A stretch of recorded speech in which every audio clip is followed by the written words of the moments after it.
Allow me now, good people, a chance to provide you ample wrestling coverage tonight from the four-way dance in the Flower City on senior night as Palmyra played host to Quincy Notre Dame, Macon, and Camp Point Central. And since thematically we're talking about seniors, this senior, Ellie Lawrenson, sitting on 99 career victories tonight and trying to make Nicole Bourne of Camp Point Central magical victim number 100. She went to the single leg right away for 3 points, cut Miss Bourne, and went right back in for that same leg to extend her lead to 6-1 at that point. Again, she would cut Bourne, and this time it's Ellie looking for near fall points. She would get all 4 of those, let loose yet again, and Ellie, cognizant of the fact that history is in the making, she's going to cut her opponent once again, and this time the double leg takedown for 3 more points. She is within shooting distance now of a tech fall victory, under a minute left in that first period, and why not make some history, Ellie Lawrenson?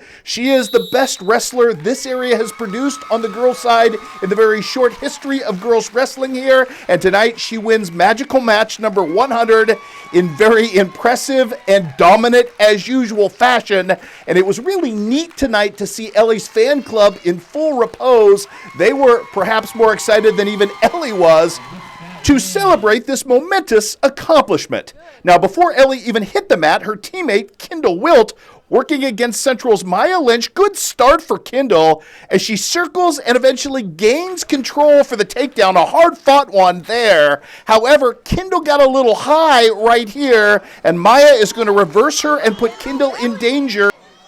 Certainly got Kendall's attention, and she would wrestle much more cautiously and deliberately and smartly the rest of the way. Here she rallies, pulls herself out, and control again, and then near fall points for Kendall, and she was certainly back in her groove and ended up with the back points right here, 4 of them as well for the near fall, as she's going to continue to amass more momentum. Hits the double leg here and fights it. She had to fight hard in this one to get the takedown, but eventually she would do that, and she would pick up the victory tonight. The ladies' success would be a harbinger of things to come on this night for Palmyra, which would win all 3 of its dual matches. Its first boys' match in that run started neatly here by Blake Reif. He gets the win at 113 via the pinfall victory. Had to fight hard and use a little chest pressure eventually to get that done, but he does indeed get the victory.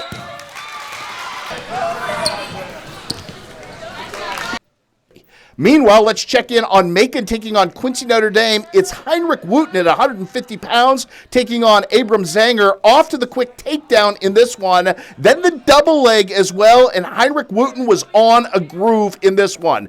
He is sensing that he's very close to a tech fall victory, and he would in fact do exactly that, getting those last 4 decisive points as part of a 20-1 victory tonight to clean things out and get that win. But Quincy Notre Dame would get a measure of revenge in the very next match. 157, Brady Lair is a monster and wrestling incredibly well. The quickness there for the takedown and the 3 points, but he's not done. Brady Lair snapping away a hand, going to pass the arm and get control yet again. And then check this out. More good stuff from Brady Lair. Nearly gets his man cradled for the pinfall at this particular point.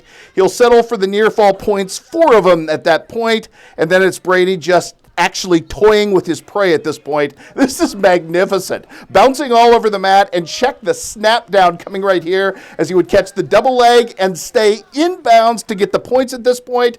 How about a pinfall victory for Brady Lair? He's just going to get the awesome throw right here into the pin, and his man would go down. But Quincy Notre Dame was not done amassing points in this particular showdown with the Tigers. The pinfall victory for Brady was good. Talon Scott, you know him of football fame as well. 215-pounder who finished in the top 8 in the state. He was a medalist last year. Fights off the attempted single leg takedown in the first period and spins his way to control for 3 points to take control of the match. He would start period number 2 in the down position. This might be the highlight of the week. Escape? No, bulldog pin for Talon Scott as he would get the victory with a pinfall victory in just 2 minutes and 12 seconds as Quincy Notre Dame goes on to beat Macon 41-29 in heads-up team competition.